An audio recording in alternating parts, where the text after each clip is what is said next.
is a time of joy and togetherness and celebration. Right. But for many, no, seriously, but for many, the holidays can also bring a bittersweet reminder of those who aren't with us. Today on Thrive by the Rising Muse, we're talking about how to honor our absent loved ones, embrace gratitude, and keep the true spirit of the holidays alive, even when it feels a little heavy. I'm Natty. I'm Vita. And we are here to thrive. Yes, we are. We are here to thrive. Yes, we are. What we wanted to do is, we know that people are going through the holidays missing their loved one. Lord, no, I miss my mom. It's been 8 years. Her birthday is 2 days after Thanksgiving this year. Yeah, I'm a little down, but and the week after that is my mom's. And the week after is her mother's birthday. So, yeah, we got a little heaviness, but we have to fight through our heaviness so that we can help others. Yes. Because that's what we're about. Faith, family, and mental health. Yeah, it's Christmas. It's often seen as the most wonderful time of the year.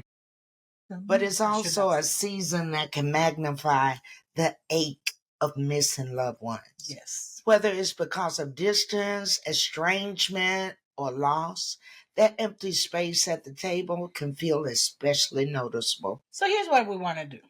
We want you to sit, relax. We're going to share reflection, tips, ideas, inspired by a beautiful piece that you wrote about those absences during the holidays, and also explore ways to find gratitude. Yes. And create new traditions and truly embrace the meaning of Christmas. And focus on the good memory. Yes. The good memories of that person that's not with us anymore. Absolutely. For whatever reason. Okay? So, grab a cup. Get some cocoa. Or tea or whatever you want. Settle in. Let's hold space together for joy, bittersweet moments, and this love that transcends physical presence. First thing we have to do is acknowledge the absence. Yeah. If we cover our ears, our eyes, and it's not going to make it any easier. It's okay to feel grief and the longing that comes with missing someone during the holidays. The article that she wrote suggests that inviting those feelings to speak their name. When they come, say what you feel. Is it anger? Is it sadness? Is it emptiness? Is it loneliness? Whatever it is. Share the stories about those people that you're missing. Or create a small ritual, like lighting a candle or hanging an ornament in their memory. I don't think I do it so much for Christmas. I know still to this day for Mother's Day, I buy flowers and I put it next to my mom's urn. I think that the one thing I remember from my mom and the holidays that I wish I had learned to do, she made this.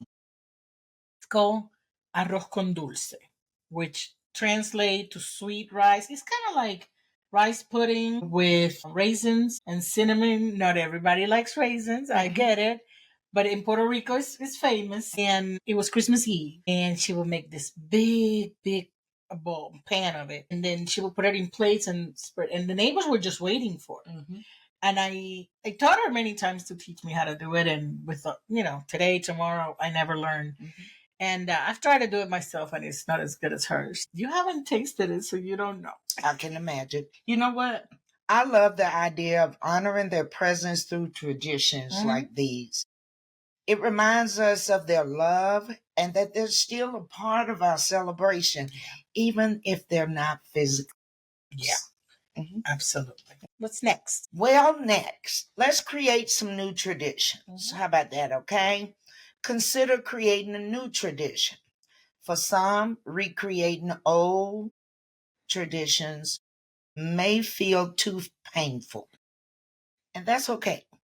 You might cook their favorite holiday dish, write a note to them, or start something fresh like a family gratitude jar or a memory sharing moment by the tree.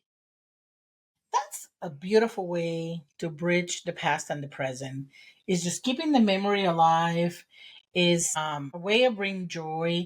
I remember when we were doing the Christmas, the budget Christmas episode we did for Thanksgiving, that Ralph was talking about how before his mom passed, she gave everybody a book. And that was one of the conversation pieces that they used in their family about how she gave everybody a book, and it was a book about finance, so it was going to better everybody. So if you were to bring a tradition that you had with your mom, what would it be? And did I put you on the spot a little bit?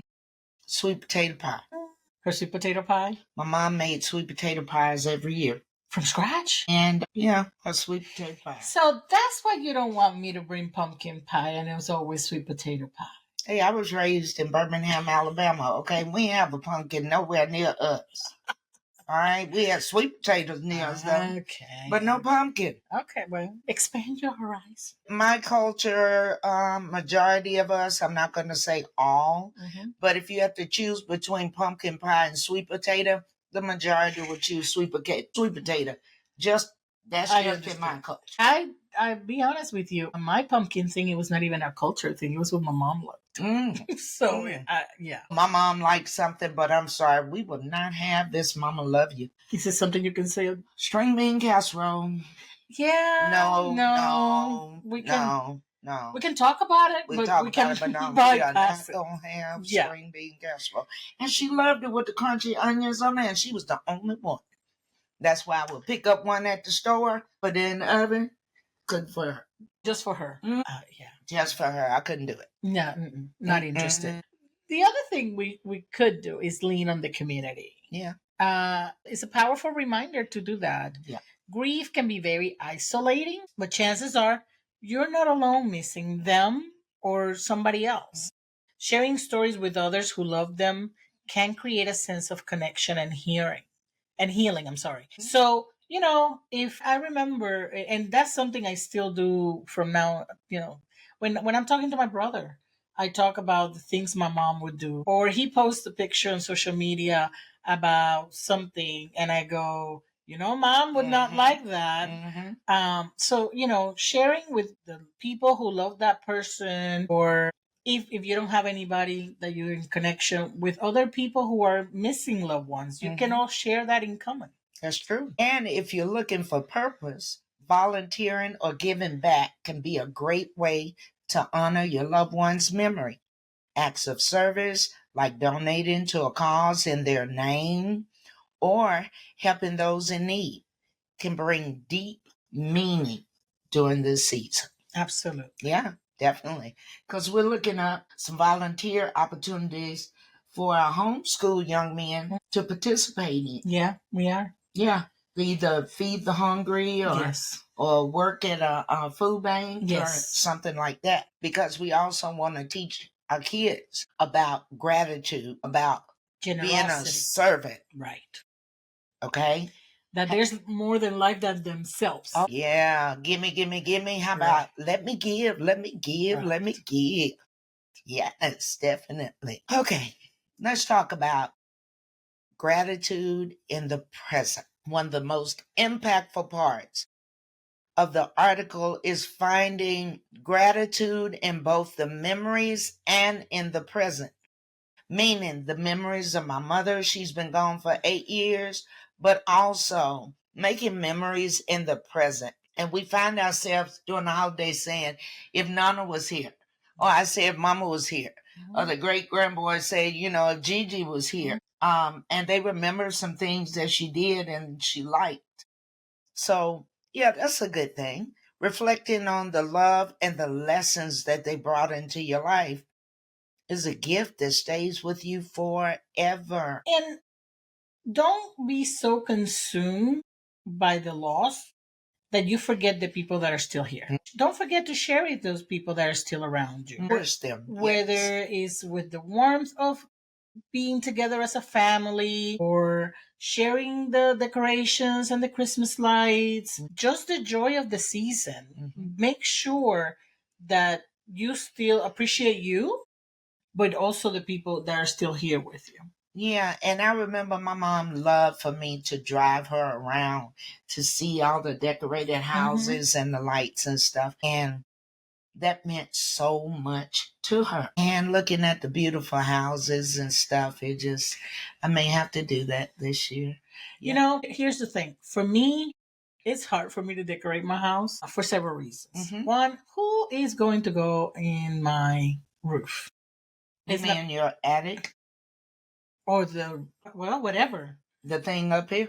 Yeah, the roof. Under the roof in the attic where I know your what the Christmas attic stuff is? No, to put the lights up there. Who's going to put lights on the roof? That's my point. But do you not see that they put them on the border of the houses? When you drive through these houses that you're talking about. Yeah, they line the houses with lights. That's what I'm talking about. That's not us.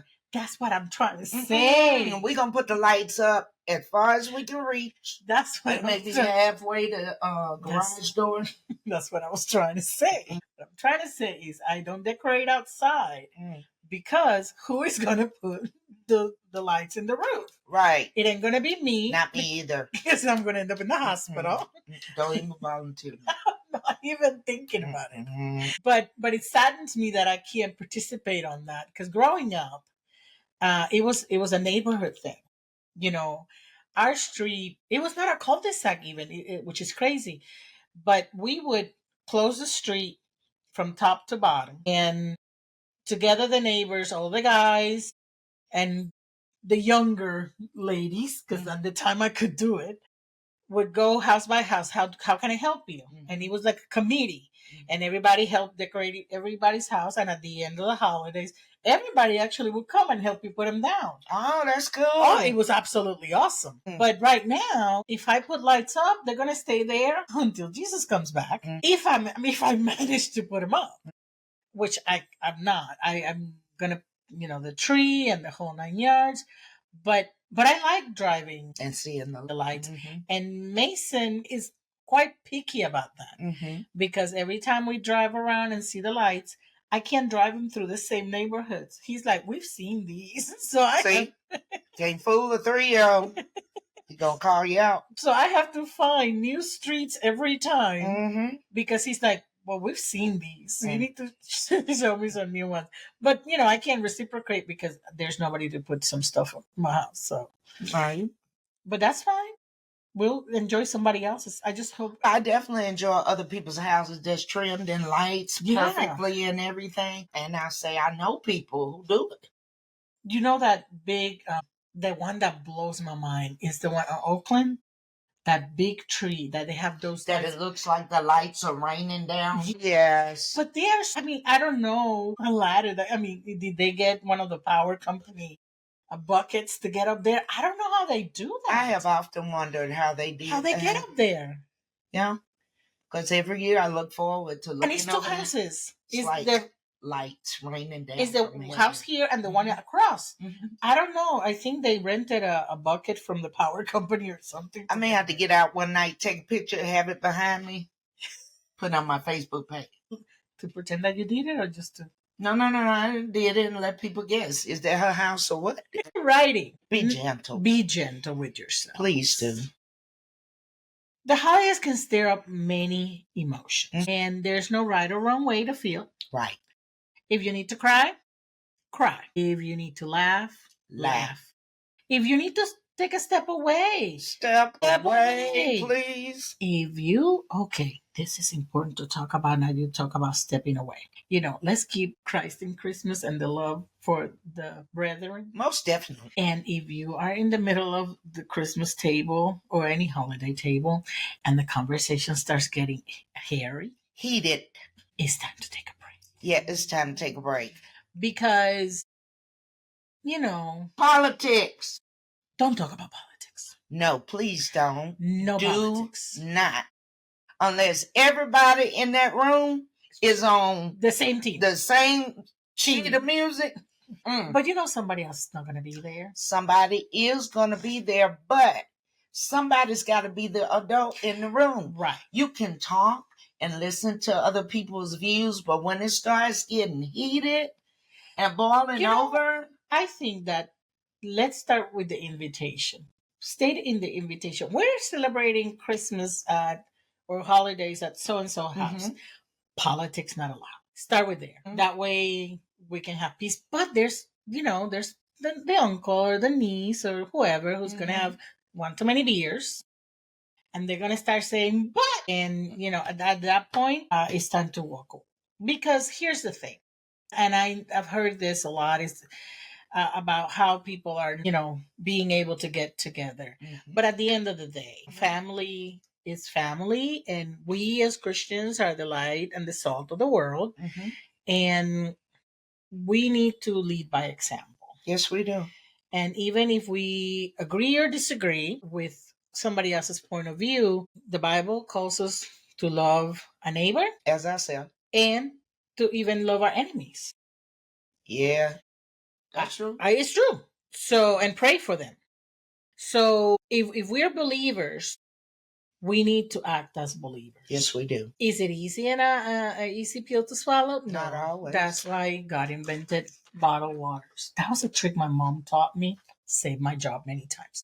When you are about to say something you're not supposed to, you take a gulp of water, swallow, and you be quiet. I used to, when I was working in corporate America, I kid you not, I had this big thing of water. I took it to every meeting. I had to pee at the end of the meeting. I bet you did. But I was quiet. I kept my job. And sometimes in these type of events, you need your cup of water. Yeah, but I hope you don't have to drink your way through the holidays. If it's water, it's good for you. Yeah, it is. But you're going to be able to get all the toxins and all the extra sugar. But if every time somebody says something, you take some water, you're going to pass your 64 ounces a day. You're going to go in like to 120. And when you walk out of there, you're going to be sloshing. No, because you have to go pee. And that way you can move yourself out of the conversation because you have to go. You have to go to the restroom. That's my point. Instead of the word she said, to the facilities. That's kind of what I was saying. Quite frequently. And then you move yourself out of the conversation. It's an idea. You don't have to do it. It's just a thought. But yeah, move on and try not to get, holidays. Or if they bring out, I had somebody in my life that I used to tell them, you know what? I used to be Catholic. You should go to confession for me, because you can recite all my sins better than I do. Because there's those people who at holidays decide to bring you every mistake you've ever made. Depending on your temperament, you just, want to strangle them. You can't do that. No. It's illegal. You don't look good. Don't mess up your holiday. You already spent enough on gifts. You don't have bail money. Last thing you want to do is spend your holidays bailing somebody out of jail. Thank you. So, that was my comment when they started pulling all my rap sheet. I was like, you should go to confession for me, because my sins better than I do. Right. So, and just left it there. Like I said, just move away if you need to. Take a break. Earbuds can help, but that doesn't mean don't pay attention to other people. It's just, sometimes if you need 5-10 minutes of music or meditation to not get through the holidays. Like this holiday for Thanksgiving, I'm going to give out Post-its and let everybody write down one thing that they're thankful for, so that we can focus on thankfulness. Yes, and gratitude. Instead of negative stuff. Yeah, pointing your fingers and telling people, what they're falling short on and stuff like that. It's like, ooh, girl, your mama really could cook. Too bad she didn't pass that on to you. You don't want to do stuff like that. Okay? Think. So we said, just give yourself space to grieve and to celebrate. Allow yourself to celebrate. It's all a part of the journey of keeping love alive in your heart. Yes. Whew. This is good. Well, are we having any new traditions this year for Christmas? I like the reading Lucas 2. Reading Luke, I'm sorry. The second chapter. Because see, if you say reading Lucas, I was close. May look up the wrong book. But the book of Luke, chapter 2, talks about the birth of Christ. Yes. And when I was a child, on Christmas Eve, after we took our bath, put our pajamas on, my brother and I would sit around the Christmas tree with my mom. And she would let us read. I would read so much, and then he would read so much. We're going to make the grandbabies do that this year? If they stay still. We can have your husband read it. I am not going to run after Mason going, Mason can't read well yet. He's no, just but he may identifying. start running, and I want to tell him, and I'm not going to be running and talking about the birth of Christ, running after him through the house, okay? I'll just sit here I'll and sit him on study my it lap. until you come back around. I'll sit him on my lap. Okay. Yeah, it will be fine. We could do it. Well, who's going to read it? Lawrence, your husband? I'll read myself, too, a little bit. Okay. You read, too, don't you? I think I know how to read. Okay. This is serious for a lot of people, and we're just trying to lighten it up. Because even in the midst of missing a loved one, you could think about something they used to do and y'all could laugh for the rest of the day. Okay? Once one person start talking about good things or food that they make or crazy things, the little idiosyncrasies they had, y'all start talking and you'll be surprised. Yeah. Time will pass. You think of something else. Somebody comes in. I remember. So let's keep the light going for the loved one. If there's something that you want to tell that person, write them a letter. Write them a letter. Write them a letter. And if you have to cry, do it, but write them a letter. Tell them everything you wanted to tell them. Yeah. How much you miss them, all the funny things, all the crazy things. But you know what? People hold stuff. She said the good stuff. If you didn't like this person or they bothered you, write it. Didn't I say the crazy things too? No, crazy things, but we talking about some serious stuff. Oh. Write it down. Yeah, put it in the Even letter. Though they're not here, it's for you to get that weight and heaviness off of you. That's true. So that you can be productive. Yes. Okay. And your healing process starts. Part of what therapy is in healing process, there's healing in tears. And if you keep it inside, there's no healing. Like we always talk about journaling, but writing somebody a letter is also part of healing. It's part of getting that out of your system and knowing that, you told that person what probably you never thought you could say to them when they were living. Maybe thought you would get in trouble or afraid or whatever. Now you could put it down on paper. You could say it the way you want to say it. The best way to relieve you as we wrap up. Yes. We hope that this conversation brings comfort and encouragement, maybe a laugh or two. Missing someone is a reflection of a deep bond that you shared with that person. And that love continues to be a part of you. Christmas reminds us of the greatest love of all, which is the love of Christ. Yes. Who came into this world to bring hope and healing. So let's make sure that us as believers carry that message through our holidays. Definitely. Take time to honor the memories, cherish the present, and embrace the beauty of what Christmas truly means. Thank you for spending this time with us in Thrive by the Rising Muse. If this episode spoke to you, share with someone who might need to hear this in this holiday season. Follow us on social media. We are at the Rising Muse on all platforms. So make sure that you comment and that you share the message with people who need it. Thank you, Nadia. That was really good. Remember, if you're experiencing a mental health crisis, please dial 988. If a loved one or someone you know is experiencing a mental health crisis, dial 911 or take them to the nearest emergency room. If you think you're in a domestic violence relationship, need to talk to someone and get assistance, you can dial 100-799-7233 or text 887-888. Make sure that you're in a safe place when you're reaching out for help.